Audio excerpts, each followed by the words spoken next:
Oke, kelihatan slide saya hari ini? Kelihatan ya? Kelihatan, Pak. Kelihatan, Pak. Kelihatan, Pak. Kelihatan, Pak. Hari ini kita Kelihatan, Pak. mulai kuliah lagi Kelihatan, Pak. untuk Kelihatan, pertemuan Pak. yang ketiga. Sebentar ya, saya coba lihat dulu. Oke, baik. Pertemuan yang ketiga ini saya akan berikan kuliah, tapi kita akan mengulang kembali. Nama materinya adalah Q&A. Jadi silakan aja, nggak apa-apa, buka mic-nya, nanti silakan jawab. Saya akan bikin beberapa pertanyaan. Nah, pertanyaan ini nanti akan kita jawab bersama tentang materi yang sudah kita pelajari, yaitu mineral, bahan tambahan pangan, dan juga nanti saya masukkan adalah mitos. Jadi, mitos ini adalah hal-hal yang biasa yang orang menganggap bahwa sesuatu hal tersebut benar, tapi ternyata faktanya adalah salah, ya. Nanti kita akan coba lihat. Namun nanti saya tidak banyak. Mitos ini saya akan berikan ada 9 pertanyaan tentang mitos. Jadi mitos yang sering terjadi di masyarakat ataupun di kebiasaan ya, di seharian, ternyata itu adalah tidak benar. Nah, dan ini juga didukung oleh beberapa penelitian yang sudah dilakukan. Baik, kita akan coba mulai. Dan nanti juga di akhir kuliah, saya akan, kalau minggu lalu kita bermain di menti.com, hari ini saya mainnya di Kahoot ya. Kahoot ya, Kahoot. Jadi salah satu aplikasi yang juga hampir sama dengan Menti, tapi nanti akan menarik metodenya akan berbeda, tetapi hampir sama ya. Kita akan coba lihat nanti di akhir perkuliahan yang saya kasih pada hari ini. Mudah-mudahan kuliah saya menarik dan juga bermanfaat bagi semuanya. Baik, kita mulai. Ya, jadi untuk yang pertama, slide pertama adalah kita udah pelajari kemarin tuh, apa yang dimaksud dengan mineral. Kira-kira apa jawabannya? Yang paling simpel jawabannya, silakan jawab kalau ada yang bisa jawab.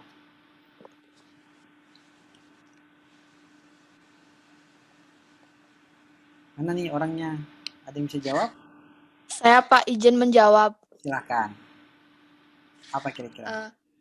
Mineral adalah komponen anorganik yang terdapat dalam tubuh manusia yang merupakan bagian dari tubuh yang memegang peran penting dalam pemeliharaan fungsi tubuh, baik pada tingkat sel, jaringan, organ, maupun fungsi tubuh secara keseluruhan.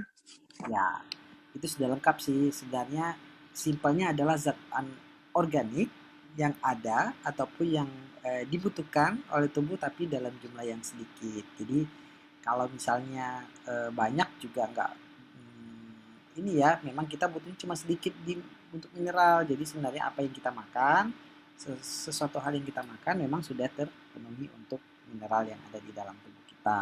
Ya. Oke, baik, terima kasih. Jawabannya sangat bagus dan lengkap.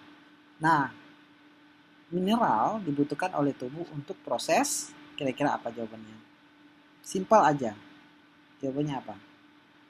Mineral dibutuhkan oleh Serta tubuh. berkembang, Pak. Oke, kita coba lihat. Metabolisme, ya. Jadi jawabannya adalah metabolisme, ya, untuk berkembang dan sebagainya, tetapi lebih singkatnya adalah metabolisme. Ya, boleh jawabannya apa aja, tapi kuncinya adalah metabolisme. Jadi kalau ditanya apakah mineral itu dibutuhkan oleh tubuh untuk proses metabolisme. Oke, terima kasih. Kemudian, nah, di dalam tubuh mineral berfungsi sebagai zat. Apa kira-kira? Silakan yang mau jawab. Larut, Pak. Larut, kita coba lihat jawabannya apa. Ya, jawabannya adalah pembangun dan pengatur ya. Jadi mineral yang ada di dalam tubuh kita itu berfungsi sebagai zat pengatur dan juga zat pembangun. Contohnya misalnya sendi-sendi ya. Jadi kalau kurangnya fosfor dan sebagainya, sendi kita agak kaku dan sebagainya, sakit dan sebagainya. Nah, jadi mineral ini pada umumnya fungsinya adalah membangun dan juga mengatur fungsi-fungsi tubuh dan juga metabolisme tubuh yang ada di dalam tubuh kita. Oke, baik. Nah, kita coba lihat lagi. Nah, zat mineral yang berguna untuk pembentukan tulang dan gigi adalah Apa kira-kira? Kalsium, Pak. Kalsium. Kita coba lihat. Kalsium, Pak. Oke, zat kapur atau kalsium. Ya, benar sekali. Jadi ini mudah ya. Jadi tulang kita itu memang butuh zat kapur atau kalsium. Ya, kalsium ini juga banyak di dalam bahan makanan yang kita makan sehari-hari. Nah, zat mineral yang berguna untuk pembentukan sel darah merah adalah? Zat besi, Pak. Ya, sudah ada tuh jawabannya. Fe ya, zat besi. Ya. Zat besi. Jadi, zat besi peran penting dalam pembentukan sel darah merah. Jadi biasanya orang yang kena penyakit sel darah merah ini adalah dia kekurangan zat besi. Ya. Oke, selanjutnya zat mineral yang berguna untuk pembentukan tulang dan sel tubuh adalah kira-kira apa? Zat mineral yang berguna untuk pembentukan tulang dan sel-sel. Fosfor. Nggak apa-apa, silakan jawab. Salah juga nggak apa-apa. Fosfor, Pak. Kita coba lihat jawabannya. Fosfor, ya. Ya. Fosfor Fosfor. adalah salah satu zat mineral yang sangat berguna untuk tulang dan sel tubuh kita sendiri, ya. Baik. Nah, ini zat mineral yang berguna untuk mencegah penyakit gondok adalah Garam. Izin menjawab Pak. Garam Pak. ya, jadi garam yodium. Garam. Iodium, Pak. Benar sekali. Nah, kalau kita lihat dari gambarnya, ini orang sakit gondok nih. Jadi ada tiroidnya ini mengembang. Jadi ini tiroidnya dia akan mengembang karena kekurangan garam, ya. Baik, kita lanjutin lagi. Nah, slide berikutnya adalah, nah, sebutkan makanan yang mengandung zat kapur. Apa saja kira-kira?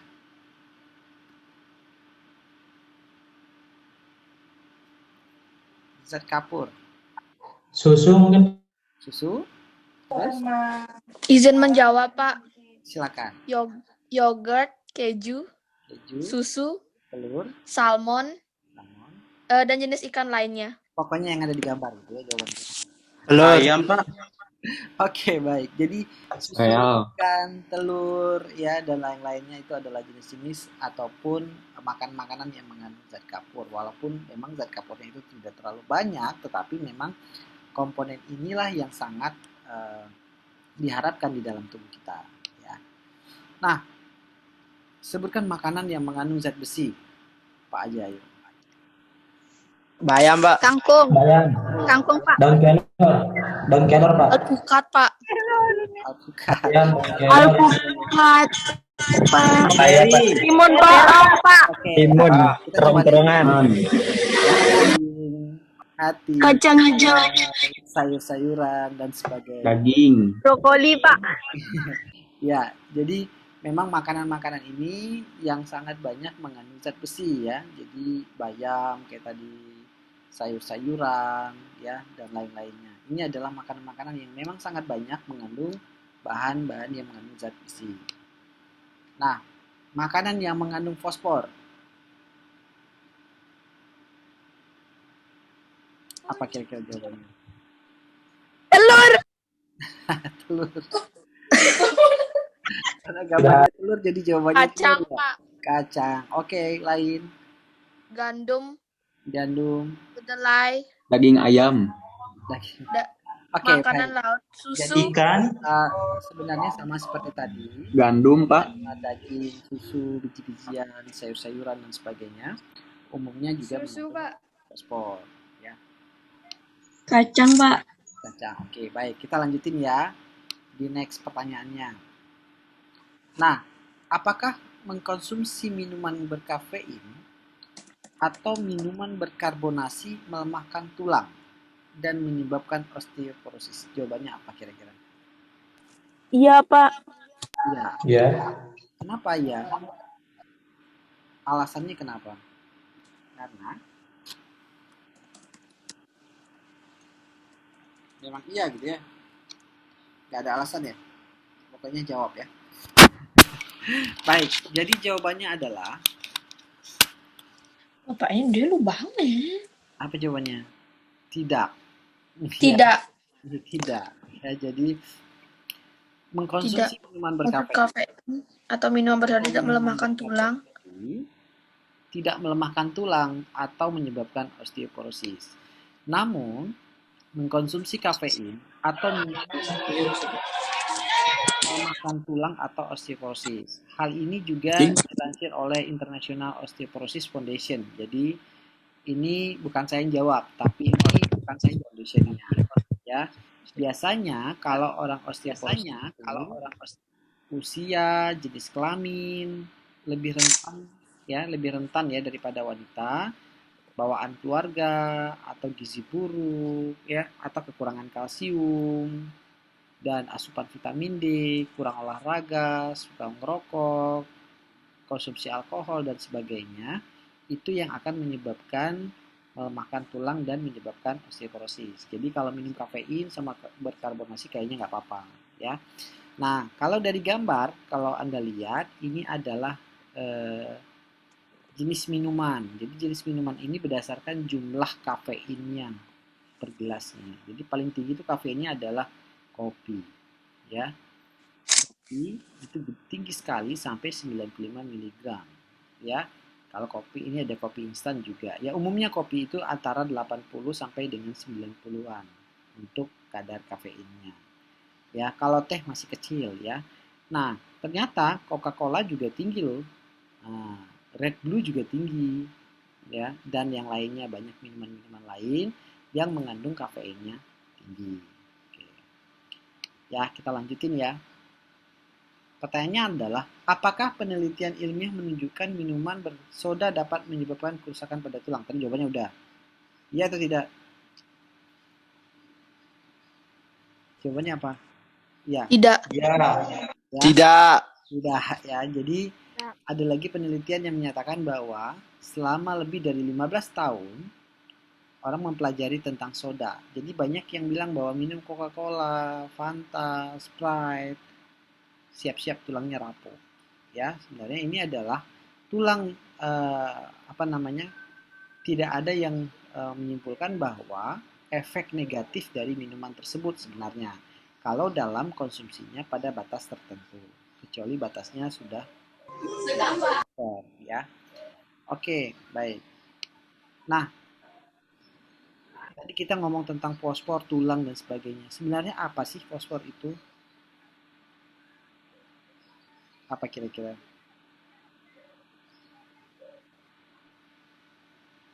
Ada yang mau jawab? Apa itu? Saat penumbuh tulang. Zat penumbuh tulang. Oke, yang lain ada lagi yang mau jawab? Mineral dalam tubuh, Pak. Saya Pak Yang izin menjawab. memainkan peranan silakan. penting dan menunjang kesehatan tulang dan gigi. Oke, yang lain ada lagi? Zat yang dapat berpendar karena mengalami fosforesensi. Oke, baik. Kita coba lihat jawabannya. Apa yang dimaksud dengan fosfor? Nah, komponen utama tulang. Ya, jadi fosfor ini adalah salah satu zat yang membantu tulang atau gigi, terutama ya, atau biasa dikenal orang pada gunakan adalah asam fosfat.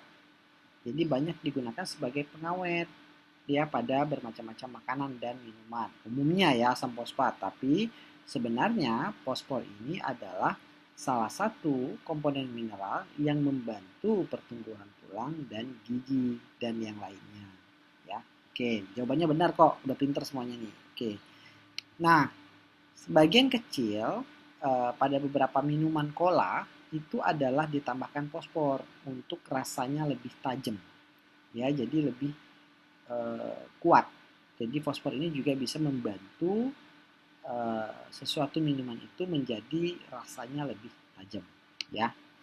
Dan fosfor ini juga kita temukan pada susu, keju, roti, ya, sereal, telur dan sebagainya. Dan umumnya ini ada juga pada minuman-minuman soft drink atau minuman-minuman ringan, ya, yang berkalori atau minuman-minuman olahraga. Itu biasanya fosfornya banyak, ya. Atau juga banyak sekarang sudah mereka menggunakan zinc, Zn, ya, banyak sekali ditambahkan di dalam minuman untuk energi biasanya, ya. Oke, kita lanjutin ya. Nah, tadi kita bicara fosfor. Berapa banyak sih butuh fosfor per hari? Nah, coba kita lihat. Kalau ini nggak bisa kita tebak. Memang sudah ada aturannya, ya. Nah, kalau berdasarkan WHO dan FAO, kayaknya ini materinya sudah pernah saya berikan waktu di pertemuan pertama. Nah, contohnya di Inggris, referensi asupan gizi fosfor itu adalah 550 mg per hari. Ya, selain yang wanita hamil atau yang menyusui. Kenapa berbeda? Karena memang konsumsinya berbeda. Ya. Kemudian ada juga 700 mg per hari. Itu kalau umurnya sudah di atas 18 tahun, ya. Termasuk wanita hamil dan menyusui dan sebagainya. Nah, ring ini 550 sampai dengan 700 mg per hari yang harus kita konsumsikan, yang harus kita konsumsi fosfor dalam per hari. Tapi semuanya nggak usah khawatir, Anda makan, minum, dan juga minum susu ataupun makan makanan yang lain sudah mengandung fosfor di dalamnya. Ya.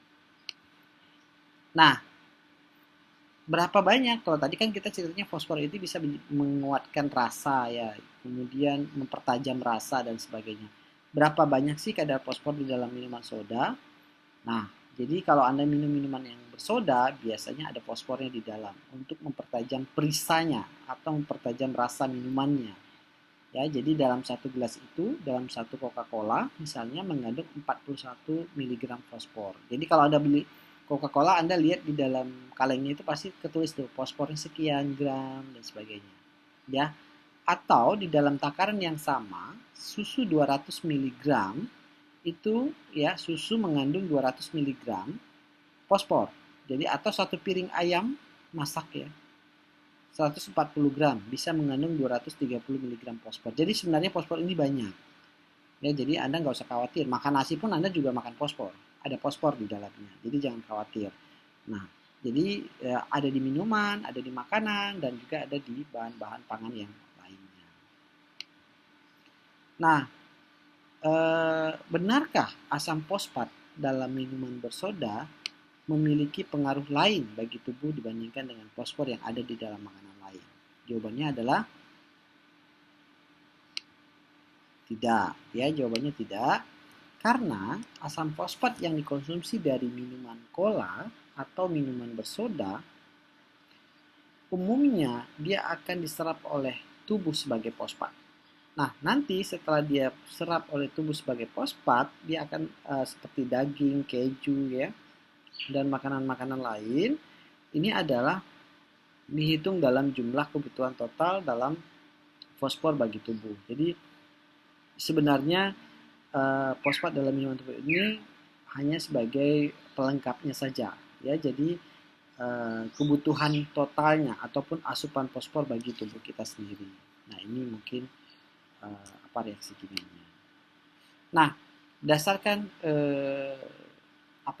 FAO atau WHO itu menetapkan toleransinya. Jadi setiap hari paling tidak Anda mengkonsumsi fosfor 70 mg per kilogram berat badan. Jadi ini berdasarkan berat badan ya, tidak sama dengan semuanya. Kalau berat badannya kecil berarti kapasitasnya juga kecil gitu ya. Nah, fosfor ini juga rata-rata sampai 70 sampai dengan 4.900 mg fosfor per hari. Jadi jangan khawatir, fosfor ini nggak akan kurang ya dalam tubuh Anda apabila Anda mengkonsumsi makanan-makanan yang sehat. Nah, ini masuk vitamin ya. Apakah vitamin K juga penting untuk membantu tulang kuat dan sehat? Ya, jawabannya iya. Nah, jadi beberapa studi vitamin K berdampak kondisi tulang ya. Tadi kan kita bicara tentang fosfor, pasti bicara dengan tulang. Nah, tubuh membutuhkan vitamin K juga mineral dalam memperkuat seperti vitamin-vitamin yang lain ya. Saya sudah masukkan vitamin, seharusnya nggak masuk ya. Oke, nah apakah pemanis berkalori seperti gula berpengaruh pada tulang?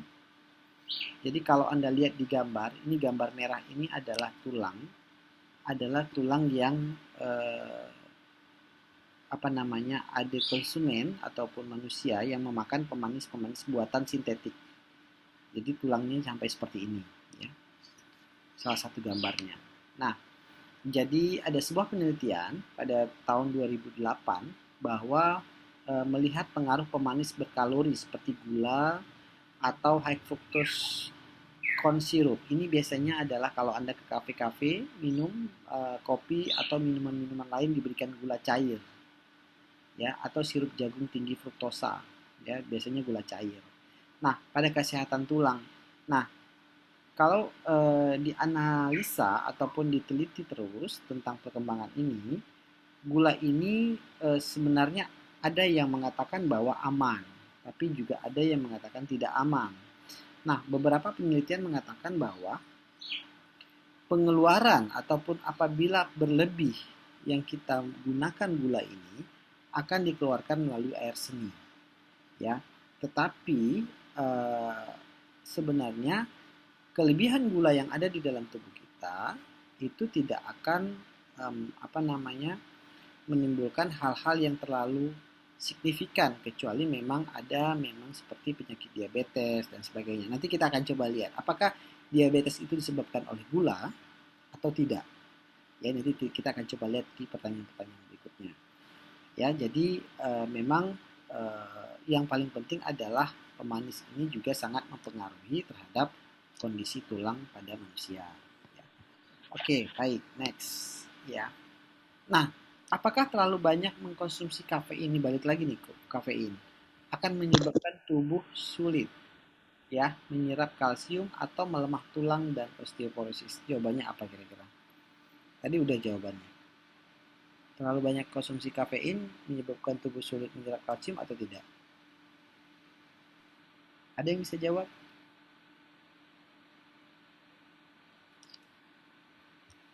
Silakan kalau ada yang menjawab.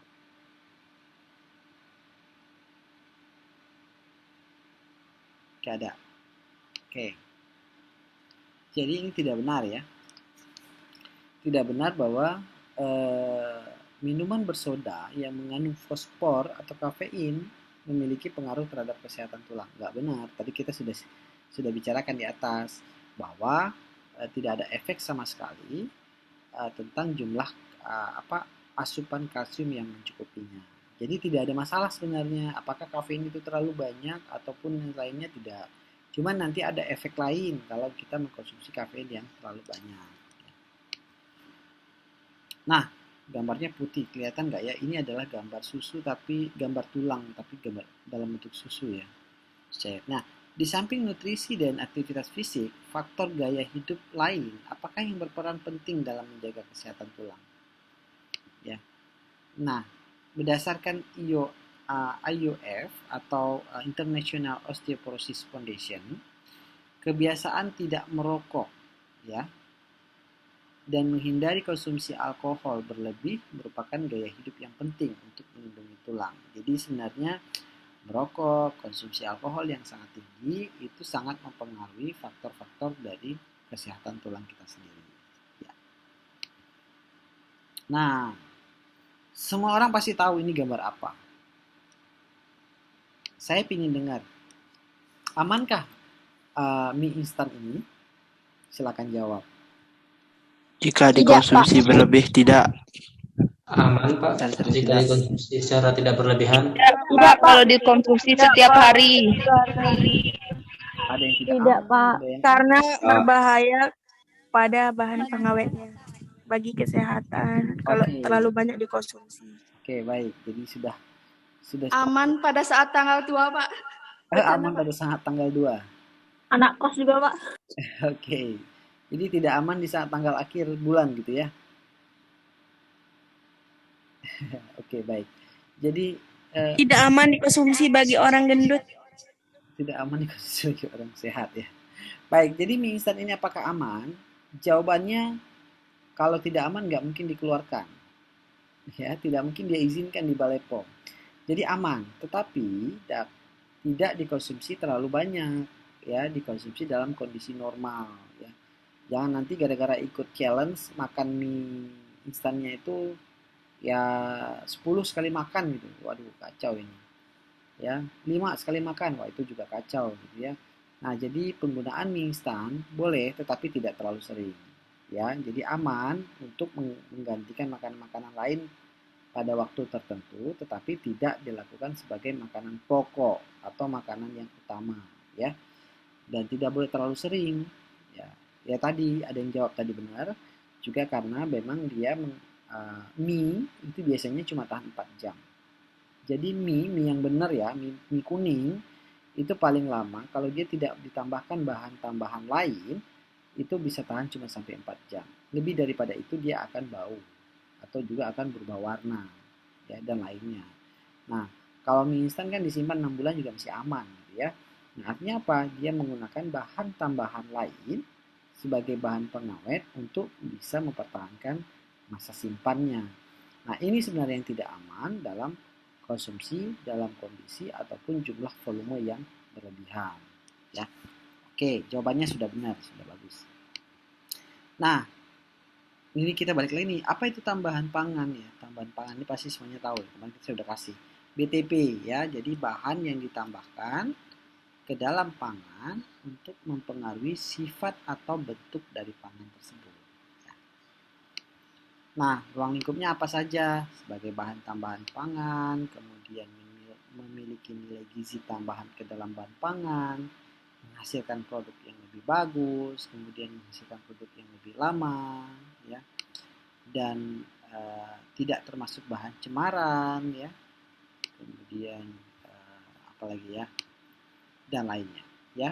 Nah, kapan bahan tambahan pangan itu ditambahkan dalam satu bahan pangan olahan? Ya. Jadi ada satu teori yang mengatakan bahwa bahan tambahan pangan yang digunakan akan ditambahkan secara teknologi. Jadi maksudnya adalah secara teknologi ini adalah ketika produk itu dibutuhkan atau diinginkan atau juga untuk memiliki masa simpan atau membuat produk itu menjadi menarik. Ya, jadi makanya itulah saatnya digunakan bahan tambahan pangan. Nah, apa yang maksud dengan ditambahkan secara teknologi? Tadi saya katakan teknologi. Ya itu tadi, ya. Jadi ditumbuhkan memenuhi teknologi misalnya memperpanjang umur simpan, stabilitas pangan, menguatkan rasa, peningkatan penampilan. Jadi biar menarik gitu ya, biar menarik, biar tahan lama. Nah, ditambahkan bahan tambahan. Tetapi bahan tambahan ini tidak bisa ditambahkan sembarangan, harus memiliki standar ataupun aturan Balai POM, ya. Baik. Nah, apakah bahan tambahan pangan itu aman digunakan dalam olahan pangan? Jawabannya apa nih? Kira-kira. Aman, Pak. Aman, Pak. Aman ya. Aman, Pak. Aman, Pak. Tapi harus memenuhi aturan Menteri Kesehatan nomor 033 tahun 2012. Dan ini Anda bisa download sendiri di Google. Cari aja aturan Menkes nomor 033 tahun 2012. Nah, di dalam itu tertulis bahwa ada peraturan-peraturan tentang Balai POM terkait dengan batas penggunaan atau bahan tambahan pangan atau yang dikenal dengan food grade, ya. Jadi sesuatu yang ditambahkan di dalam bahan pangan tersebut untuk meningkatkan baik itu produknya maupun warna dan sebagainya. Nah, bagaimana cara kita memilih BTP yang aman? Caranya adalah cari produk yang sudah terdaftar di BPOM. Jadi ada di labelnya BPOM RI, itu aman. Atau labelnya BPOM RI MD atau ML. Jadi MD ini adalah merek dagang dalam negeri.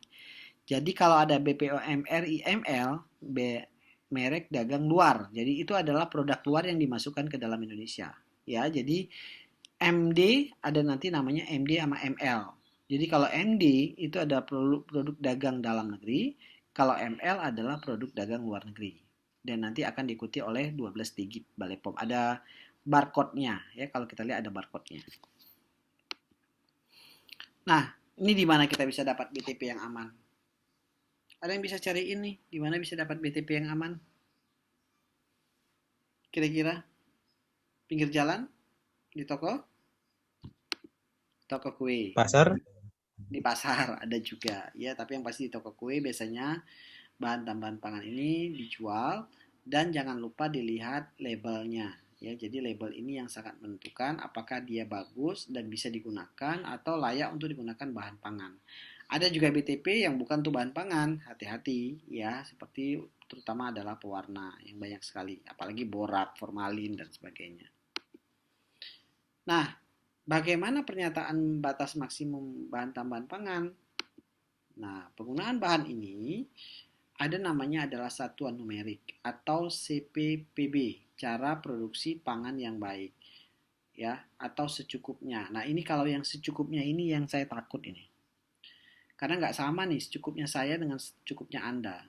Jadi kalau misalnya tolong bikin teh gulanya secukupnya aja, buat saya mungkin 1 sendok teh cukup, buat Anda mungkin 1 sendok teh tidak cukup, ya. Jadi kalau dibilang secukupnya ini kacau. Biasanya ada dosisnya, ada ketentuan tertentu berapa jumlah yang kita gunakan di dalam penggunaan bahan tambahan pangan, ya. Nah, apa yang maksud dengan satuan numerik, ya? Jadi kita cerita satuan numerik. Satuan numerik itu adalah jumlah maksimum yang dinyatakan di dalam angka jumlah satuan yang ditetapkan. Misalnya 300 mg per kilogram bahan atau 500 per miligram liter. Jadi misalnya kalau yang 300 mg per kilogram berarti bahannya adalah tidak cair, ya, padat atau bubuk dan sebagainya, berarti 300 mg per jumlah kilogram bahan.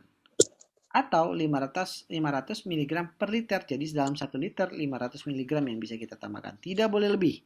Itu adalah jumlah satuan numerik atau jumlah maksimum dari BTP yang kita gunakan di dalam bahan pangan, ya. Oke.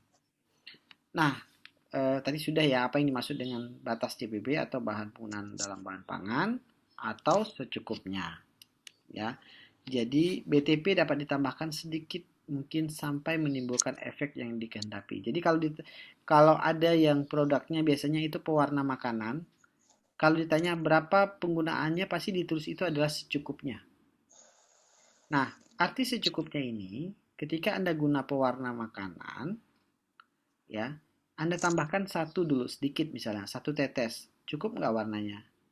Oh, nggak cukup, tambahin lagi 1 tetes lagi. Nah, tambahin sedikit demi sedikit sehingga warna yang Anda inginkan sesuai. Nah, itu yang dinamakan adalah formula, ya. Jadi nanti ada formula di dalam sebuah pengolahan bahan pangan, ya. Nah, ada lagi nih, BTP dilarang untuk apa? Kira-kira adakah larangan untuk BTP? Kira-kira dilarang untuk apa? Ya. Nah, BTP dilarang untuk tujuan yang pertama adalah menyembunyikan penggunaan bahan yang tidak memenuhi syarat, ya. Jadi ada misalnya kita buat kue tapi kuenya kayaknya nggak bagus deh atau bekas apa dan sebagainya. Kita tambahin bahan tambahan atau pewarna sehingga dia menjadi bagus. Ya, itu nggak boleh, ya, kalau memang itu menyembunyikan atau menyembunyikan cara kerja yang bertentangan dengan cara produksi. Misalnya Anda bikin saus tetapi bahan dasar sausnya itu adalah tomat busuk. Tomat busuk dibersihkan pakai formalin. Jadi formalin bisa menghilangkan bau dan semuanya, kemudian Anda olah. Ya, jadi menyembunyikan cara kerjanya sehingga nanti menghasilkan saus yang bagus, padahal sebenarnya saus itu adalah dari buah yang sudah busuk, tidak bisa kita gunakan lagi. Atau menyembunyikan kerusakan bahan pangan, sama, ya. Jadi banyak hal, baik itu dalam proses pembuatan saus ataupun proses-proses pembuatan bahan pangan lain, itu dilarang untuk menghilangkan jejak dari produk yang kita buat. Namanya juga BTP, bahan tambahan, ya, bukan bahan utama. Makanya berbeda, ya, bahan tambahan pangan artinya bahan yang ditambahkan tapi bukan bahan yang dominan di dalam produk pangan tersebut. Nah, contoh jenis BTP, MSG, monosodium glutamat, kira-kira di mana paling banyak? Kalau Anda makan atau Anda makan apa gitu yang paling banyak MSG-nya? Snack, Pak. Snack, nah, apalagi? Mie instan, Pak. Instan, oke. Snack, Pak. Oke, sudah, ada lagi. Instan, Pak. Micin. Mie instan. Kalau micin itulah namanya MSG. Sirup, Pak. Sirup ada. Kalau sirup MSG atau Di natrium? fest. Apa beda natrium benzoat sama MSG? Kira-kira di mana? Coba contohin kalau natrium benzoat contohnya apa produknya? Saus ya. Saus tuh paling sering tuh pakai natrium benzoat ya. Kalau MSG ciki, kemudian dan berbagai jenis merek ciki ya dan lain-lainnya. Nah, ini banyak sekali dan biasanya kalau Anda makan sudah terlalu banyak, nanti Anda pusing. Ya, kalau pusing jangan lupa Anda minum air. Kalau nanti pusing terus, pusing ke rumah sakit ya. Nah, ini biasanya adalah Anda minum air yang banyak atau nanti Anda bisa minum susu ya untuk bisa menetralkan si MSG ini atau si natrium benzoat ini. Baik. Nah, peraturan apakah yang mengatur jenis dan golongan BTP? Yaitu ada tadi, kita sudah bicarakan tadi di atas, Menteri Kesehatan nomor 33 tahun 2012 tentang BTP atau bahan tambahan pangan. Nah, apa yang dimaksud dengan golongan BTP pewarna? Apa aja kira-kira bahan tambahan sebagai pewarna? Nah, jadi BTP pewarna berupa pewarna alami dan pewarna sintesis. Kita udah belajar kemarin pewarna sintesis yang ketika ditambahkan pada bahan pangan akan memberikan warna atau sesuatu hal yang tersendiri dari produk tersebut. Misalnya kerupuk, kemudian minuman dan sebagainya. Ya, itu adalah BTP pewarna ataupun color.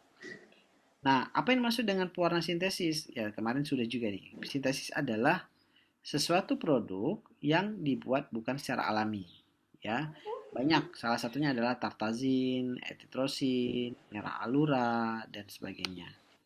Nah, atau red 48 juga sama, ya. Nah, ada juga yang dimaksud dengan golongan BTP anti buih atau anti foaming. Biasanya digunakan di produk apa? Kira-kira ada yang bisa jawab? Produk apa yang menggunakan anti foaming agent? Dia berbuih. Sabun biasanya orang nyarinya biar banyak busanya. Anti foaming. Ya. Kue, roti, Minuman soda. Ya, di minuman soda, di bir atau juga di beberapa produk seperti madu. Madu juga akan menunjukkan foaming ya. Kemudian minuman ya, pada umumnya adalah minuman. Jadi di minuman ini biasanya ada dia berbuih atau di sirup dia berbuih ya. Anti foaming. Dia biasanya orang tidak suka ya. Jadi kalau tidak suka ditambahkan anti foaming seperti kalsium alginat atau mono atau digliserida asam lemak dan sebagainya supaya buih-buih itu bisa dihilangkan dan juga bisa lebih bagus dan juga warnanya juga lebih menarik. Nah, anti kempal ya, ini juga sering dibuat untuk adonan-adonan ya. Salah satunya adalah bisa digunakan adalah silikon dioksida atau selulosa mikrokristalun atau selulosa bubuk. Jadi kalau kita lihat yang di gambar itu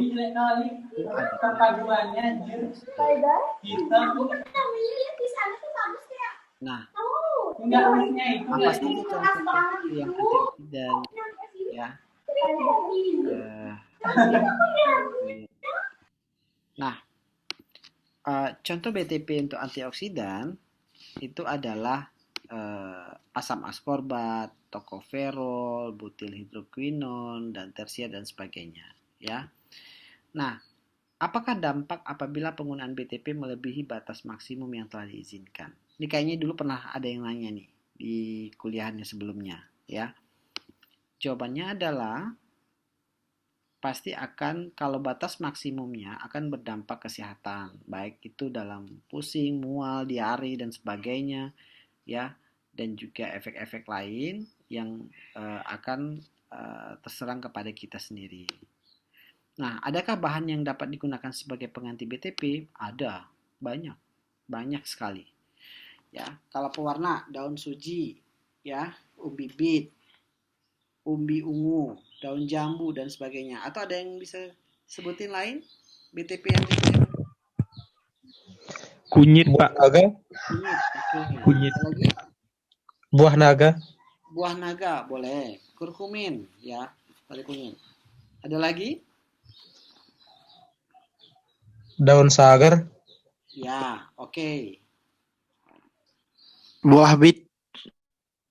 Buah bit ya, buah bit ya. Biasa dibuat untuk gula dan sebagainya. Daun Dan putih. banyak sekali ya, biasanya orang-orang masyarakat ataupun orang-orang tua itu sudah sangat familiar dalam proses apa namanya pewarnaan, kemudian pengawetan dengan cara yang alami ya. Nah, BTP ini hanyalah sebagai apa namanya penambahan ataupun aturan-aturan saja. Baik. Nah, sekarang tadi materinya adalah mineral, kemudian BTP. Sekarang saya ada 7 pertanyaan mengenai apakah itu mitos atau tidak. Ya. Nah, ini pertanyaannya adalah mitos, ya. Katanya mitos, ya. Beberapa tipe gula itu lebih baik untuk kita daripada tipe lainnya. Lebih baik untuk kita daripada tipe lainnya. Maksudnya jenis-jenis gula itu ada yang baik, ada yang tidak, ada gula buruk, ada gula tidak baik. Ini sebenarnya adalah jenis gula, ya. Itu adalah mitos. Faktanya, semua gula itu memiliki efek yang sama untuk tubuh, ya. Jadi Anda konsumsi gula, kandungannya adalah karbohidrat, ya, atau patinya, glukosanya, ya, dan sebagainya, ya. Nah, faktanya. Nah, jadi statementnya adalah seorang ahli kardiologi dari Kolombia mengatakan bahwa semua jenis gula akan diurai menjadi hal yang sama. Jadi glukosa atau semua bentuk gula adalah karbohidrat atau juga sebagai digunakan sebagai glukosa, laktosa, maltosa, fruktosa dan sebagainya dan jenis-jenis yang lainnya. Nah, mitos gula lagi nih. Gula membuat anak-anak menjadi hiperaktif. Benar atau tidak, ya? Nah, faktanya yang namanya hiperaktif akibat gula itu nggak ada. Ya. Jadi penelitian yang sudah dilakukan sering, ya, dan sebuah penelitian yang berkembang itu adalah menyimpulkan bahwa gula tidak berefek apapun terhadap perilaku anak-anak. Ya. Jadi kalau makan gula banyak-banyak bisa hiperaktif, tidak, ya, itu tidak benar. Ya, jadi gula tidak ada efek terhadap perilaku terhadap anak-anak. Baik, selanjutnya mitos gula itu sama adiktifnya dengan obat-obatan keras. Jadi kata orang bahwa gula itu menjadi candu, ya. Nah, benar atau tidak? Faktanya memang tidak ada yang mengatakan bahwa gula itu membuat candu. Ya, jarang. Kalau ada pasti lama-kelamaan sudah masuk ke dalam daftar narkotik, ya, gula. Tapi nggak mungkin juga, ya, gula kan dikonsumsi semua orang dan sebagainya. Nah, sama juga seperti kasus kalau di Aceh itu ganja. Nah, ganja atau marijuana di Aceh itu digunakan, tapi bukan untuk hal yang candu, tetapi untuk sebagai bumbu masakan. Ya, jadi kalau Anda pergi tempat orang pesta, kalau di Aceh, itu kalau mereka tidak menggunakan ganja sebagai bahan tambahan dalam proses pemasakan daging, itu mereka tidak mau makan. Ya. Jadi kalau Anda pergi ke pesta, pasti dia akan tambahkan itu walaupun sedikit. Nah, dan itu memang kerasa. Kalau kita sudah makan, kita nggak akan mabuk. Langsung seperti orang canduan, tidak. Ya, jadi biasanya orang akan kerasa setelah makan nanti pingin minum terus, ya, atau kering terus bibirnya. Nah, itu adalah dia berarti makanannya mengandung ganja, ya, atau marijuana, ya. Jadi itu kalau di Aceh itu sangat banyak dan itu legal untuk bumbu masakan, ya, bukan untuk dikonsumsi sebagai narkoba, ya. Tapi itu hanya di beberapa daerah dan tidak semua daerah, dan juga itu adalah salah satu apa namanya, ya, keunggulan masing-masing daerah. Mungkin juga di Bali berbeda, atau di Singaraja juga berbeda, atau di Pulau Jawa juga ada hal-hal yang hampir sama. Nah, yang menunjukkan juga bahwa gula itu para ilmuwan menentukan bahwa kecanduan gula itu muncul jika seseorang mengkonsumsi gula ya. Jadi banyak sekali ini adalah mitos ya. Jadi gula itu bukan bahan candu ya, dan itu tidak akan menjadi salah satu candu ya. Oke, baik, kita coba lagi masuk. Nah, ini juga ada yang bertanya nih minggu lalu. Mengkonsumsi terlalu banyak gula dapat menyebabkan diabetes. Faktanya ya. Nah, ini sering sekali nih, banyak pendapat yang berbicara berbeda. Nah, faktanya ada yang mengatakan bahwa diabetes itu adalah karena gula, ya. Tetapi memang salah satu faktor penyakit diabetes itu adalah yang pertama adalah gen. Faktor gen, faktor kebiasaan, dan faktor lingkungan, ya. Itu faktanya.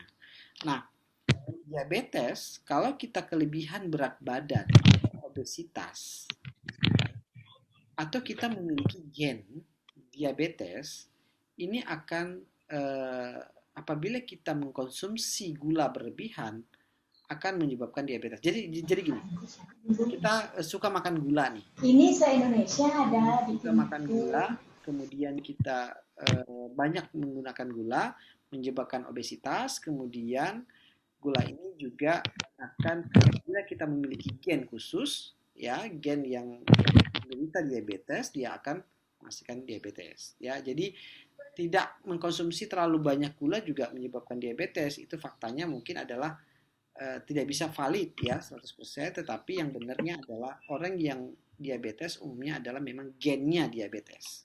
Ya, oke. Nah, mitos berikutnya adalah pemanis buatan itu lebih baik untukmu daripada gula. Ya, ini mitosnya, katanya pemanis buatan itu lebih bagus karena daripada gula. Kalau kita lihat dari perbedaan, di awal dulu kita pernah cerita bahwa pemanis buatan itu lebih stabil.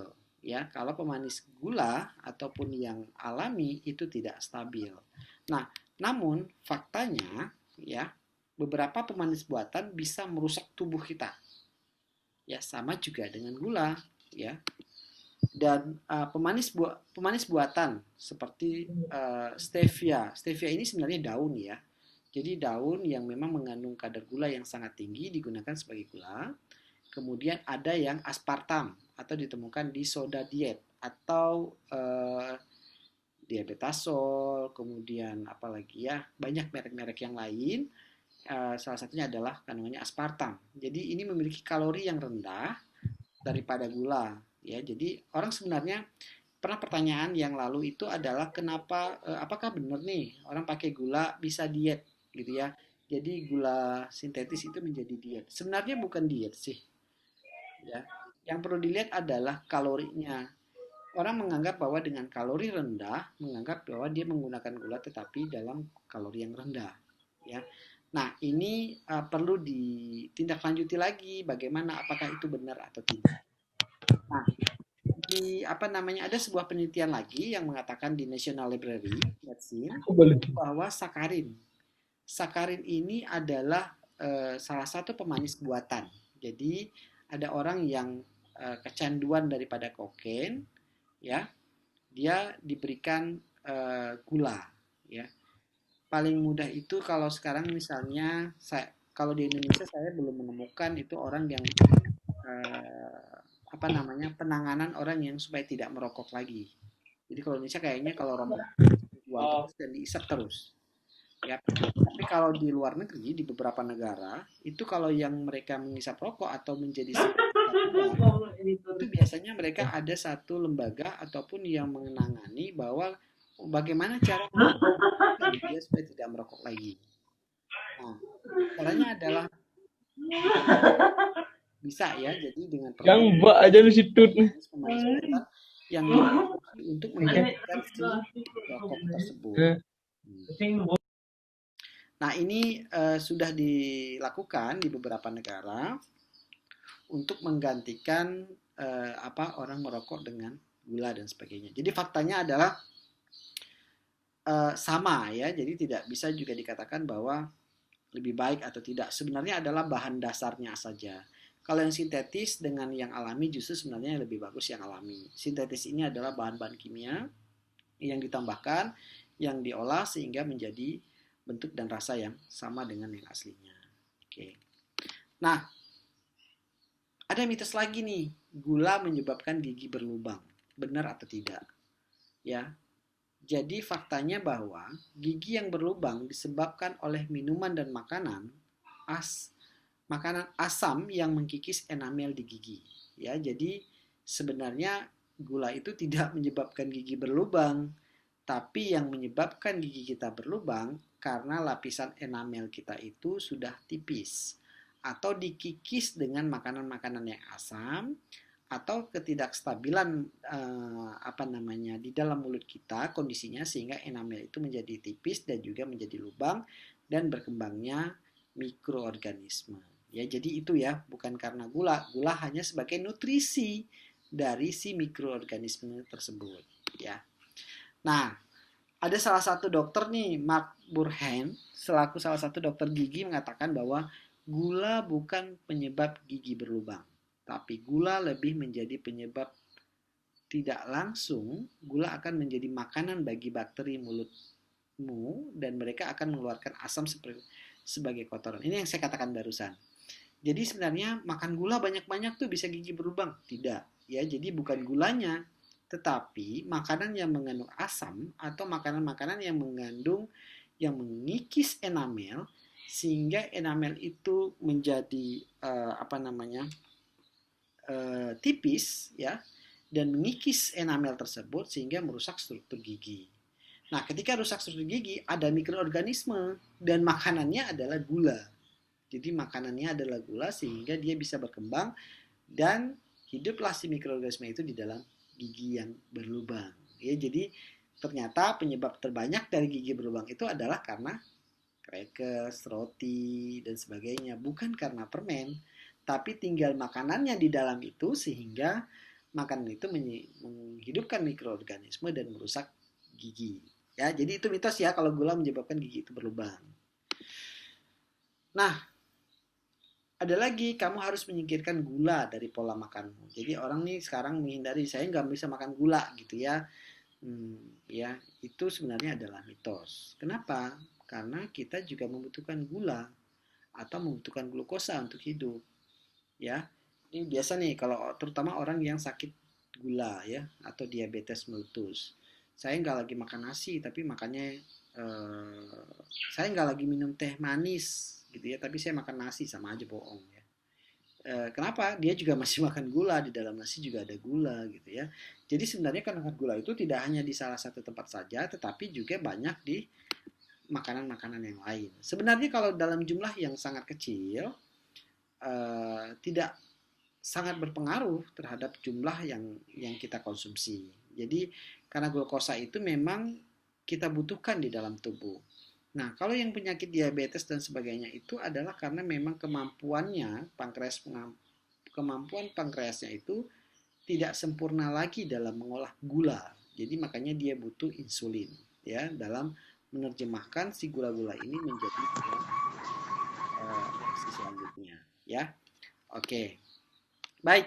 Satu lagi, gula adalah akar permasalahan dari semua masalah kesehatan. Benar atau tidak? Faktanya adalah gula jarang menjadi satu-satunya alasan dibalik obesitas dan penyakit jantung.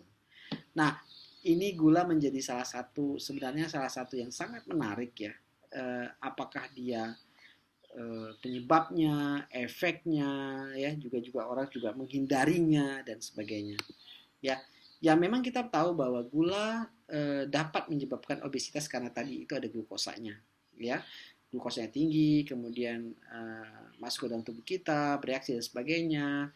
Namun sebenarnya yang harus kita pikirkan adalah bagaimana makanan gula ini mengandung kalori tinggi dan susah diproses. Jadi prosesnya aja sebenarnya. Tapi kalau yang alami saya pikir itu sangat bagus dan juga tubuh kita dapat memetabolismenya atau merubah bentuk gula tersebut menjadi gula yang dibutuhkan oleh tubuh.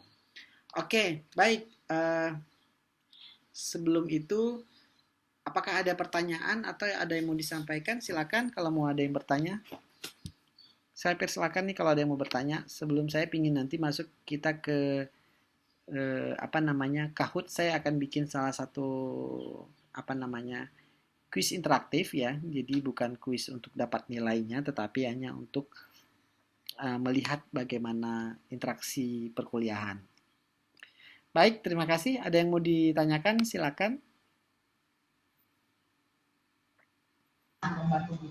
Mohon maaf Bapak, saya masih di kampus.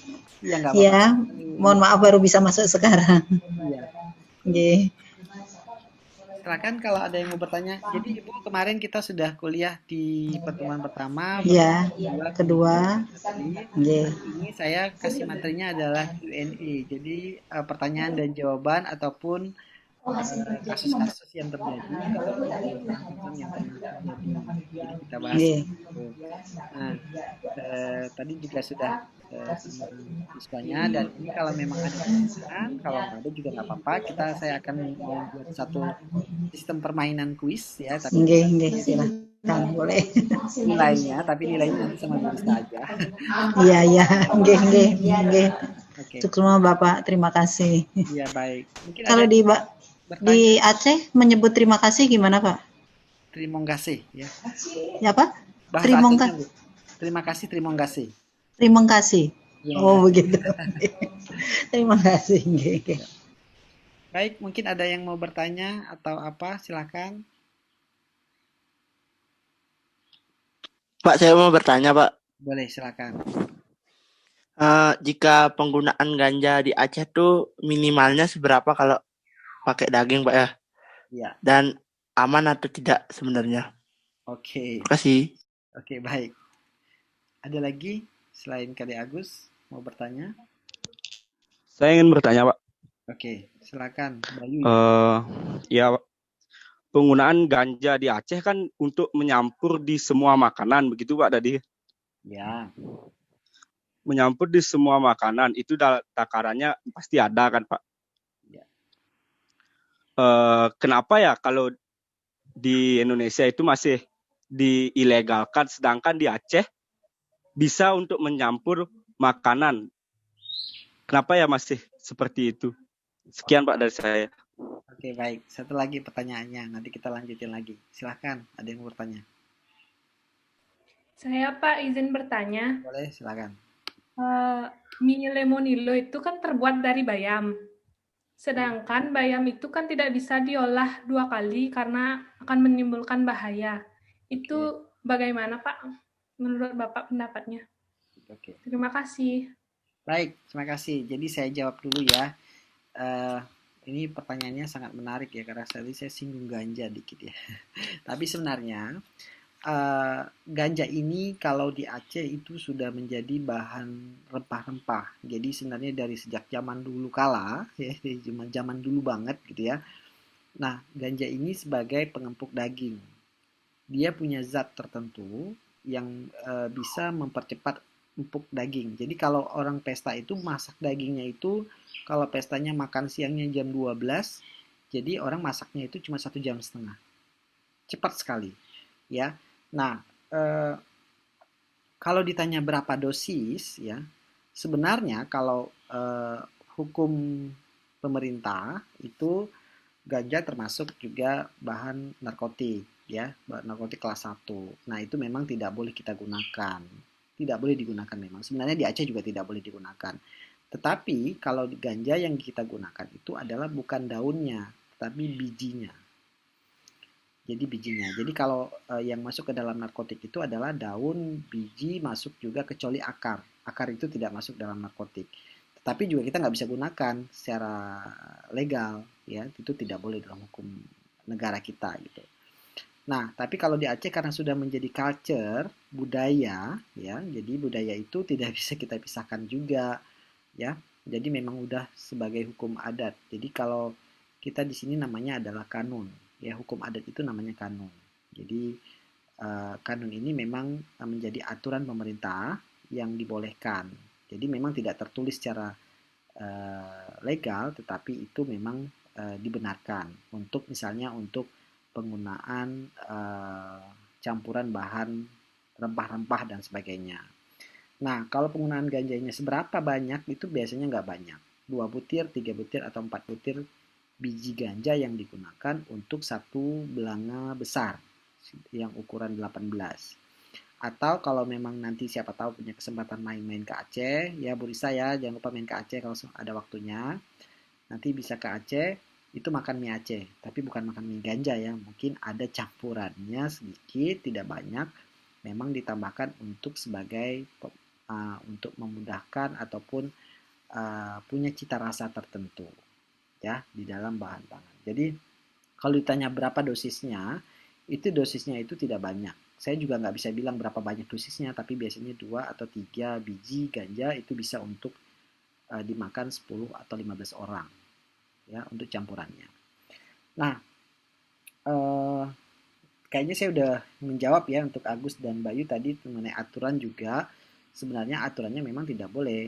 Banyak yang sudah sama juga seperti satu lagi adalah saya lupa itu daun apa yang baru-baru ini yang biasanya daun itu digunakan sebagai teh yang diminum ya, aduh saya lupa namanya.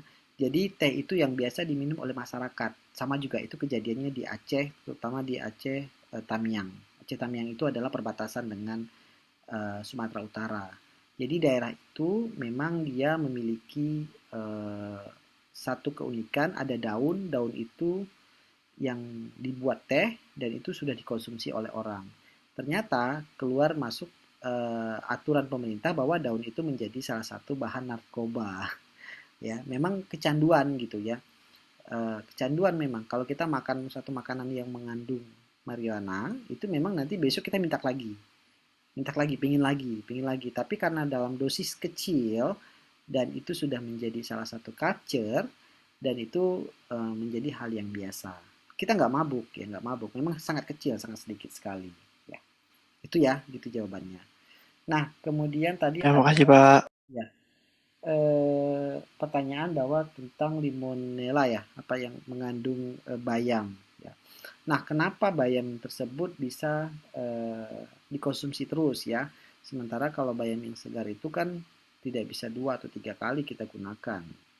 Nah, ini tadi, jadi kalau bahan-bahan yang sudah dalam bentuk packaging ya, itu biasanya adalah bahan-bahan yang sudah dibuat sebuah formula sehingga dia bisa digunakan berkali-kali ataupun bisa digunakan terus sehingga tidak memiliki efek samping. Jadi itu adalah salah satu hasil penelitian yang memang dibuat seperti itu.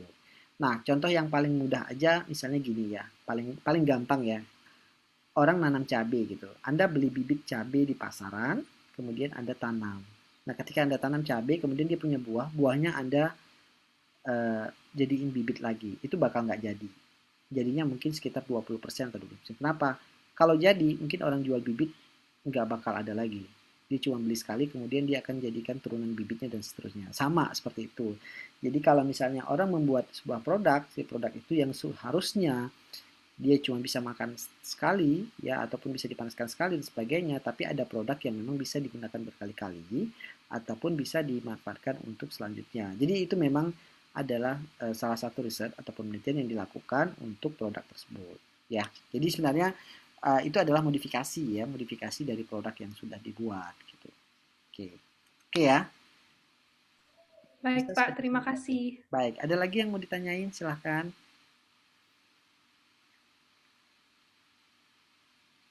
Silakan kalau ada yang mau bertanya. Atau sudah sangat komplit gitu pertanyaannya. Oke, kalau nggak ada juga nggak apa-apa. Kalau nggak ada, kita coba, saya akan berikan hari ini adalah Kahoot ya. Kita main di Kahoot nih hari ini ya. Saya coba buka dulu ya.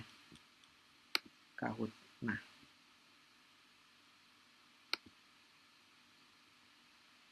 Saya coba lihat.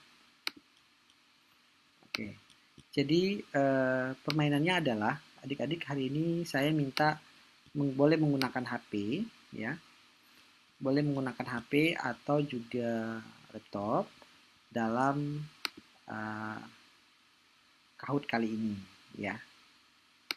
Nah, jadi silakan ya, saya coba buka dulu ya. Silakan buka di Kahoot. Ya, jadi www.kahoot.it. Ya.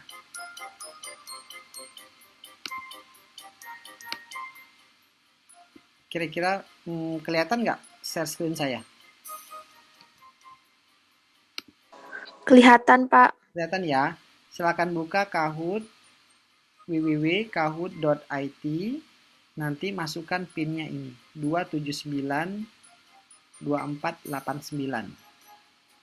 Saya tunggu ya. Silakan masukkan nama Anda. Ya, Dewi Meriska udah masuk, Raffi juga udah masuk. Silakan.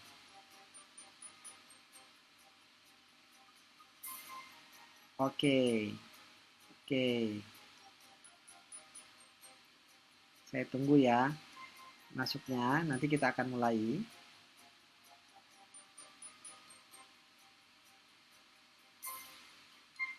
Saya lupa nih berapa bisa usernya, tapi boleh lanjut. Ada lagi yang mau masuk? Ya, silakan. Saya tunggu ya pesertanya untuk bisa masuk. Nanti kita akan mulai. Saya akan bikin sedikit kuis. Kuisnya boleh jawab apa saja ya. Nanti kita akan coba lihat siapakah pemenangnya. Oke.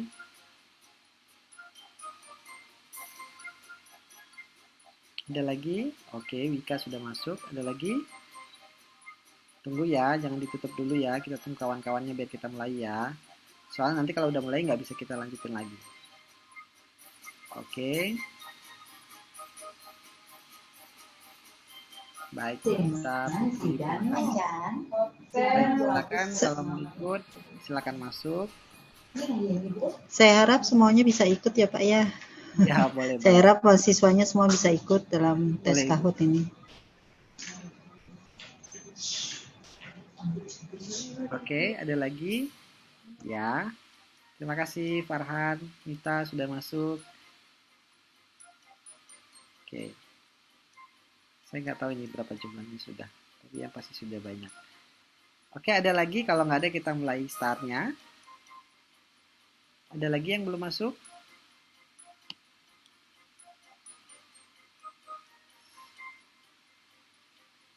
Oke. Kita tunggu ya, 1 menit lagi.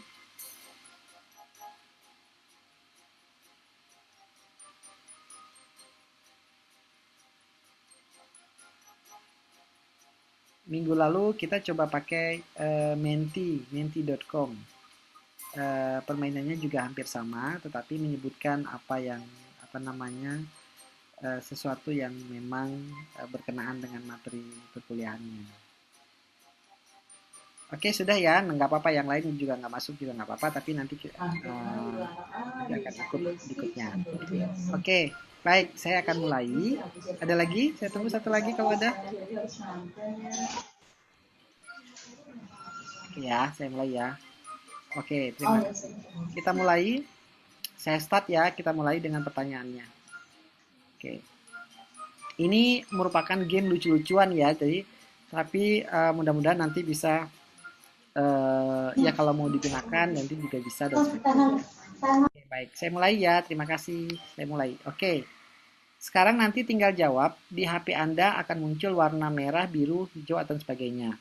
Nah, nanti tinggal Anda pilih. Nah, misalnya seperti ini. Anda tinggal pilih warna di HP Anda warna apa. Ya. Oke. Oke, 10 orang sudah menjawab. Baik. Baik.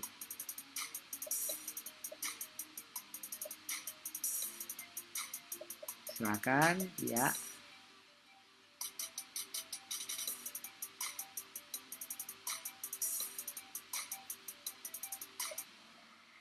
Oke, baik. Ya. Nah, kita coba next ya. Jangan ditutup dulu ya. Wah, pemenangnya adalah Yumita Lestari. Jadi pemenang ini adalah yang paling tercepat dan juga yang paling benar menjawabnya. Ya, kita lihat lagi. Yang kedua ya, materi yang kita pelajari.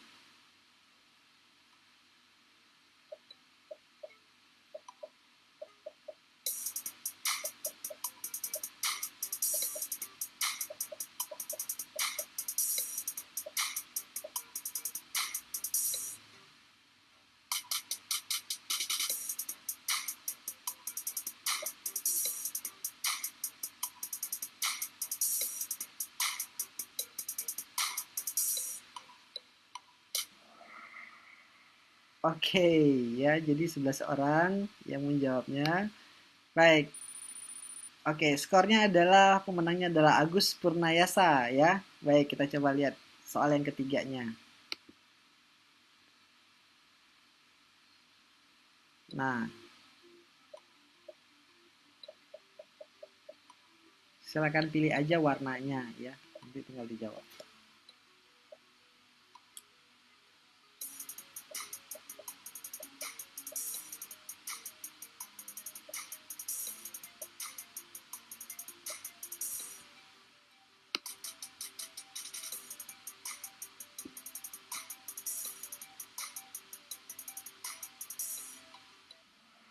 Baik, ya, kayaknya hampir semuanya benar ya. Baik, kita lihat skornya adalah yang paling tinggi Herunisa. Baik, terima kasih. Ayo kita coba lihat lagi. Selanjutnya di soal yang keempat, ada 9 soal.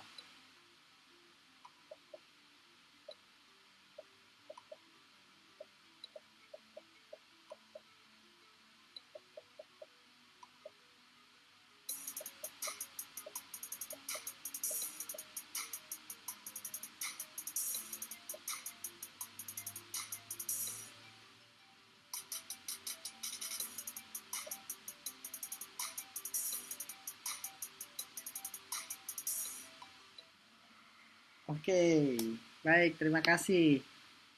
Skornya paling tinggi adalah masih Hairunisa, ya. Kita lanjutin ya.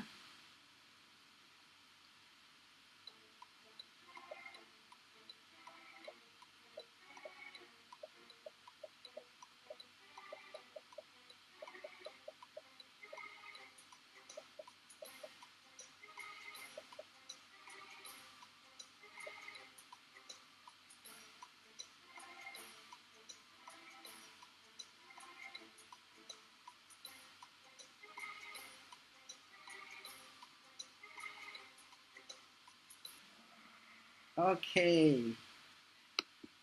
Pemenangnya adalah masih juga Hairunisa dengan skor yang paling tinggi ya. Oke, kita lanjutin ya.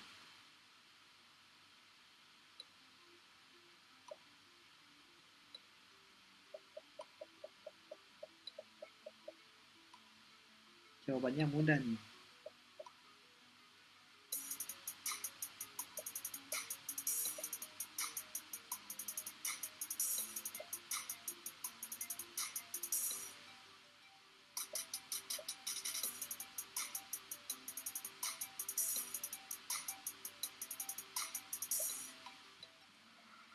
Oke.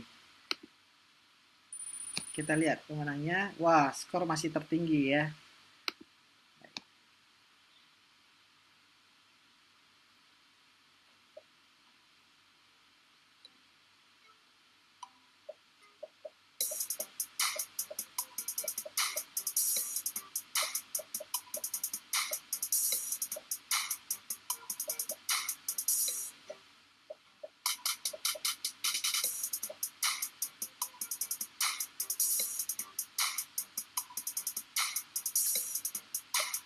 Oke, ada 2 pertanyaan lagi ya. Oke. Baik.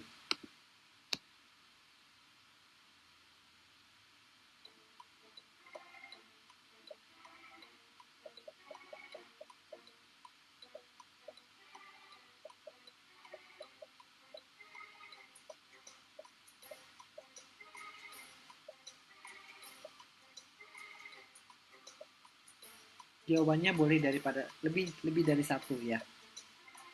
Kalau yang ini boleh lebih daripada 1.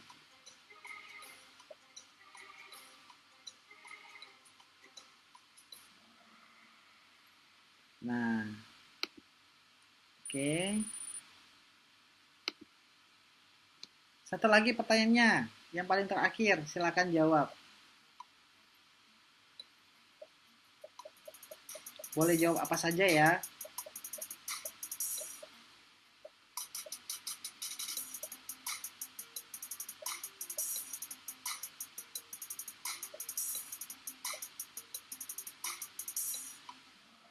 Oke, jawabannya semua benar sih sebenarnya ini. Oke, kita akan lihat siapakah pemenangnya. Wah, peringkat ketiga adalah Putri Utami. Selamat ya. Elizabeth yang kedua dan yang pertama adalah pemenangnya Hairunisa. Selamat ya atas pemenangnya. Nanti saya akan kirimkan gift-nya nanti lewat Bu Risa kayaknya. Ya Bu ya. Oke, baik. Jadi ini adalah akhir di perkuliahan saya. Mohon maaf Ibu, nih saya waktunya juga nggak terlalu banyak ini. Maksudnya tidak sesuai dengan waktu yang ini mungkin, tapi inilah perkuliahan yang sudah saya berikan. Mudah-mudahan bermanfaat dan juga mohon maaf kalau ada hal-hal yang kurang dan sebagainya. Silakan Bu Risa. Terima kasih banyak Bapak. Selama ini sudah berlangsung perkuliahan di tengah-tengah kesibukan kami. Kebetulan kami tadi AL daring prodi, kemudian ini hibah prodi. Hibah prodi akan monef nanti hari Senin gitu. Jadi kok kayaknya pekerjaan begitu banyak, Bapak datang dengan membantu, justru sangat mendukung materi yang sudah ada di prodi kami ini gitu, justru sangat mendukung dan memberikan suasana baru yang lebih menarik gitu. Saya yakin ini tadi mahasiswanya sangat menarik dengan apa yang disampaikan Bapak, sederhana dan juga saya yakin mudah-mudahan bisa dimengerti oleh anak-anak kami di sini. Terima kasih banyak atas kesempatannya, atas waktunya. Nanti mungkin untuk surat keterangan dan lain sebagainya tadi Pak Windu sempat menyampaikan mungkin nanti akan langsung dicapri ke Bapak begitu ya untuk segala lain-lainnya. Dan kami secara pribadi dan juga sebagai pengajar di Undiksa khususnya mata kuliah kimia pangan di prodi PKK di prodi kuliner kami mengucapkan terima kasih sekali Bapak atas kesediaannya untuk mendampingi kami selama 3 minggu ini. Dan saya yakin banyak hal yang bisa diperoleh untuk adik-adik kami di tempat ini. Dan juga untuk saya sangat-sangat membantu Bapak. Ya terima kasih sekali. Mungkin itu saja yang bisa saya sampaikan. Dan saya yakin dari Korprodinya ada yang mau menyampaikan? Korprodi kelas A boleh atau kelas B? Ada yang mau disampaikan pada Bapaknya? Mana Farhan? Dan Septa, salah satu bisa menjadi wakil mahasiswa untuk menyampaikan ucapan terima kasih. Mana Farhan? Farhannya mana? Saya Bu.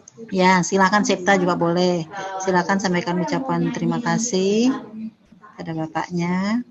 Terima kasih Pak telah memberi materi selama 3 minggu ini dan materinya itu sangat bermanfaat untuk kami dan mahasiswa yang lain. Dan apabila mahasiswa kami ada mengucapkan kata-kata yang kasar mohon dimaklumkan ya Pak, soalnya kami juga baru. Dan pembelajaran untuk materi yang Bapak sampaikan itu sangat menarik karena menggunakan kuis. Jadi kami yang awalnya itu tidak fokus dengan materi karena Bapak menggunakan kuis, jadi kami bersemangat lagi dalam pembelajaran.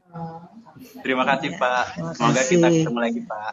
Ya, terima kasih. Ya, tanggapannya positif sekali Bapak. Ternyata mahasiswa kami senang karena memang pelajaran kimia pangan itu namanya kimia pangan itu agak menyeramkan gitu ya. Tetapi ternyata Bapak bisa menyampaikannya dengan begitu luar biasa. Terima kasih sekali. Dan kami mohon maaf kalau penyambutan kami tidak maksimal Pak. Juga anak-anak kami mungkin ada salah kata dan lain sebagainya. Mohon dimaafkan. Dan biarlah yang baik aja yang diingat ya Pak ya. Nanti tahun depan kita bisa kerjasama lagi. Baik. Baik Bu Risa, terima kasih ya atas ini kan mendukung Merdeka Belajar ya mendukung Merdeka Belajar dan juga untuk mungkin ya saya sebagai sharing ilmu aja gitu kan, hal-hal yang mungkin metode saya sampaikan mungkin model perkuliahan yang saya berikan mungkin berbeda dengan yang lain. Karena saya juga suka biasanya menambahkan permainan-permainan di dalam perkuliahan. Minggu kedua kemarin kita bermain-main di namanya menti.com, jadi saya menggunakan beberapa aplikasi ini paling tidak supaya mahasiswanya Ya, menarik Pak. juga bosan Nggih, dan sebagainya. Nah, jadi semua perkuliahan saya bisa dilihat di YouTube saya. Saya ada sharing tadi di awal, nanti saya akan share ulang. Ya. Ibu nanti Ibu disampaikan bahwa setiap perkuliahan itu memang saya mengizin juga dengan Pak Windu kemarin. Pak Windu saya izinkan untuk bisa di-upload di YouTube. Jadi memang metode belajar itu memang kan kita harus memperbaiki terus menerus, terutama buat kita dan juga mungkin jadi saya selalu mengupload supaya juga nanti mahasiswa juga saya juga berterima kasih sekali ini bisa punya pikiran baru dan juga punya kesan baru dalam mengajar ya. Bisa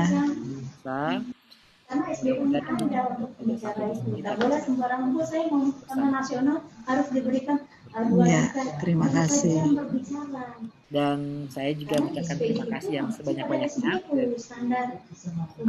dari semua supporting dan sudah sangat bagus dan saya pikir sangat menarik bisa kita kembangkan. Saja Ibu mohon maaf juga saya kalau ada yang Ya, sama-sama. Hasilnya juga berbeda. Ini soalnya dari ujung Sumatera, saya tinggal Iya, dari ujung Sumatera ke Bali, cukup jauh jaraknya gitu. Iya. Dan perbedaan waktu juga 1 jam ya duluan saya 1 jam daripada di Singaraja. Iya. Setelah revisi saya juga menyesuaikan baru jam 14 di sini. Oh begitu. Jam 15 mungkin ya. Mungkin itu saja. Saya juga terima kasih terima kasih banyak buat Ibu Risa terutama dan Pak Windu aktif dalam proses perkuliahan dan saya juga sangat senang sekali. Ya. Mohon maaf ini Pak, ini kami di kampus ini. Gak apa-apa Ibu. Karena kerja kami di kampus beberapa orang karena memang harus banyak sekali yang dikerjakan karena prodi kami kebetulan dapat beberapa hibah dan ya pekerjaan di akhir tahunnya menumpuk Pak. Mohon maaf gitu. Baik, terima kasih. Ya, terima kasih banyak Bapak. Sampai ketemu lagi, mungkin kita bisa kerjasama di kesempatan yang berbeda Bapak. Terima kasih. Sampai ketemu lagi. Ya. Terima kasih. Mungkin yang lain semua bisa dibuka supaya foto bersama. Buka kameranya, kita akan foto bersama. Ya, silahkan dibuka kameranya semua. Septa, atau Maran bisa difotokan. Ini ada dua ini ya. Bisa difotokan. Septa pakai HP, Bu. Oh, ada yang pakai komputer bisa difoto. Siapa yang bisa foto? Dita, coba Dita. Dulu Bu ya. Dita coba Bu, Dita yang pakai laptop. Dita coba fotokan, ada 2 kali foto ya. Karena ya, silakan. Kita foto dengan angkat jempol ya. Oh, begini aja. Ya oke, begini. Konter lagi coba. Ya.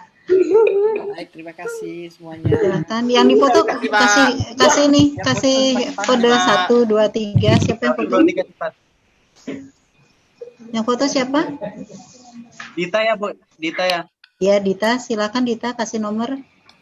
Enggak pakai laptop, Ibu. Oh, enggak pakai laptop. Suci. Saya kirim Siapa yang bisa Suci? Oke, ya. 1 2. Siapa yang foto? Layar kedua ya. Suci. Made coba yang betul, yang Made ini coba yang betul. Ya, Made. Jawa Timur ya.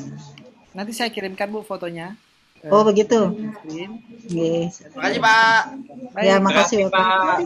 Terima kasih Pak. Bertemu lagi Pak dalam pelajaran Bapak. Ya, terima kasih. Terima kasih atas pengajarannya Pak. Terima kasih Pak. Sampai ketemu lagi Pak. Terima kasih Pak. Kongsi pacar. Terima kasih juga Bu. Ya, Konnichiwa. Konnichiwa.